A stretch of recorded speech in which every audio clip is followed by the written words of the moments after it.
Good morning বন্ধুরা, শুভ সকাল। আর রূপাঞ্জনা ফ্যামিলির পক্ষ থেকে তোমাদেরকে অনেক অনেক ভালোবাসা। সকালবেলা উঠেই দেখো বসে আছি, গা অলসতা মেরেছে। কেন জানো? সকালবেলা আজকের এই রান্না নেই, বর্মশাই কালকে আসেনি, আমার রান্নাটাও ছিল না, সেই জন্য উঠেছিও একটু বেলায়। এদিকে কিন্তু বসে থাকলে হবে না, অনেকটা কাজ আমার বাকি আছে। দোকান খুলতে হবে, তারপরে রান্না করতে হবে, বর্মশাইকে জন্য ভাত আবার পৌঁছে দিতে হবে বর্মশাইকে। এদিকে হচ্ছে আমি বসে বসেই সময়টা কাটিয়ে দিচ্ছি, তাই ভাবলাম তোমাদের সামনে এখন থেকে ব্লগটা শুরু করি। আর ব্লগটা কিন্তু তোমরা পুরোটাই দেখতে থাকো, ধামাকা একটা ব্লগ। তোমরা পুরোটাই দেখতে থাকো, একটুও কিন্তু স্কিপ করো না। তা ঠিক আছে, চলো আর এখানে সময় নষ্ট করব না, কেননা এখন হচ্ছে উঠে রান্নাটা করে নিই। মানে এখনো ফ্রেশ হইনি, ব্রাশ করব, বাথরুমে যাব, ফ্রেশ হব, হয়ে রান্না করব, তারপরে দোকানটাও খুলতে হবে। একটু দোকান খুলবো, বেলার দিকে একটু যাব তোমাদের দাদাভাইকে ভাতটা নিয়ে। তা ঠিক আছে, চলো পরে আবার তোমাদের সাথে দেখা হচ্ছে।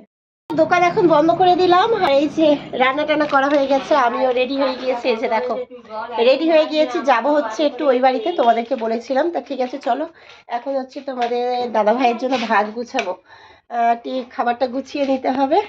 আর এই যে আজকের কি রান্না করেছি বলো তো? আজকের রান্না করেছি, এখানে দেখো এই যে চচ্চড়ি, মাছের ডিম দিয়ে, থোড় দিয়ে, বেগুন দিয়ে, আলু দিয়ে এটা চচ্চড়ি বানিয়েছি। আর এখানে আছে হচ্ছে এই যে মাছের ঝোল, এই যে মাছের ঝোল করেছি। তো ঠিক আছে, চলো আমি বেরোবো, একদম রেডি হয়ে গিয়েছি আমি বেরোনোর জন্য। চলো পরে আবার তোমাদের সাথে কথা হচ্ছে। হ্যালো বন্ধুরা, শুভ সন্ধ্যা। আর এই যে এসেই মাত্র তাড়াহুড়ো করে ড্রেসটা চেঞ্জ করলাম, যেহেতু সকালবেলা গিয়েছিলাম ওই ড্রেস পরেছিলাম, ভীষণ কষ্ট হচ্ছে। আর এসে বাবুকে বলে গিয়েছিলাম যে বাবু দোকানটা খুলবি, বাবু দোকানটা খোলেনি। তা আমি এসে তাড়াহুড়ো করে যে দোকানটা বন্ধ রাখবো, দোকানটা যেহেতু পূজার সময়, তাই যে দোকানটা খুলেছি। মা দিচ্ছে, এই যে মা ধূপ দিচ্ছে, দেখো এই যে মা ধূপ দিচ্ছে, দোকানটা খুলেছি। আর চলো তোমাদের একটা জিনিস দেখাই যে আজকের বাজার থেকে কি কিনে এনেছি। ঠিক আছে, চলো ওটা ব্যাক ক্যামেরায় দেখাই। তাই এই যে দেখো বাজার থেকে কি দিয়ে এসেছি, চলো এই যে দেখো আমার অনেক দিনের আশা, এই যে চিংড়ি মাছ। অন্য বছরে কিন্তু অনেক হয়ে যায়, দুবার তিনবার চিংড়ি মাছ ইলিশ মাছ হয়, এবছরে অনেকটাই সমস্যার কারণে হয়নি। তাই এই যে আজকের কিন্তু আমি বাজারে গিয়ে একদম পছন্দ হয়ে গিয়েছি চিংড়ি মাছ। তাই এই যে চিংড়ি মাছগুলো দেখো, তাই নিয়ে নিলাম একটু চিংড়ি মাছ। চিংড়ি মাছটা অনেকটাই একটু বেশি করে নিয়েছি, যাতে দুবার তিনবার ধরে খাওয়া যায়। কেন এখন তো পূজা এসে গিয়েছে, আমি তো খুব একটা বাড়ি থেকে বেরোতে পারবো না। আর এই মাথার চিংড়ি মাছের মাথাটা ভেঙে গিয়েছে। আর মাছগুলো দেখো কি বড় বড়, আমার তো ভীষণ পছন্দ। তোমাদের কাদের কাদের পছন্দ অবশ্যই কিন্তু কমেন্ট করে জানিও। এখানে 1 কেজি মতো চিংড়ি নিয়েছি। আর এই যে আমার ফেভারিট মাছ, এটা হচ্ছে জানো তো, এই যে ইলিশ মাছ হচ্ছে আমার ভীষণ ফেভারিট মাছ। মাছটার ওজন আছে 1 কেজি 300 ওজন আছে মাছটার। আর এই মাছটার 1800 টাকা কেজি, জানো তো।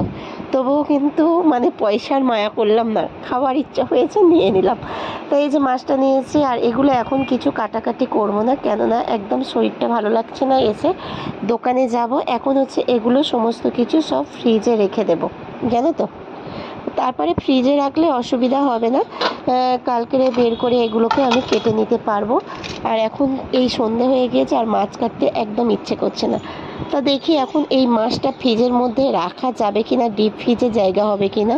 যদি না জায়গা হয় আমাকে কিন্তু তাহলে এটাকে আবার কেটে ধুয়ে তারপর টিফিন বক্সে করে রাখতে হবে। তা মনে হচ্ছে হয়ে যাবে। এইভাবেই আমি কিন্তু এটাকে রেখে দেবো, অন্য কিছু জড়িয়ে রাখলাম না, যাতে ভালোভাবে ঠান্ডাতে থাকে, নইলে কিন্তু নষ্ট হয়ে যাবে, সেই জন্য সেইভাবে রাখলাম।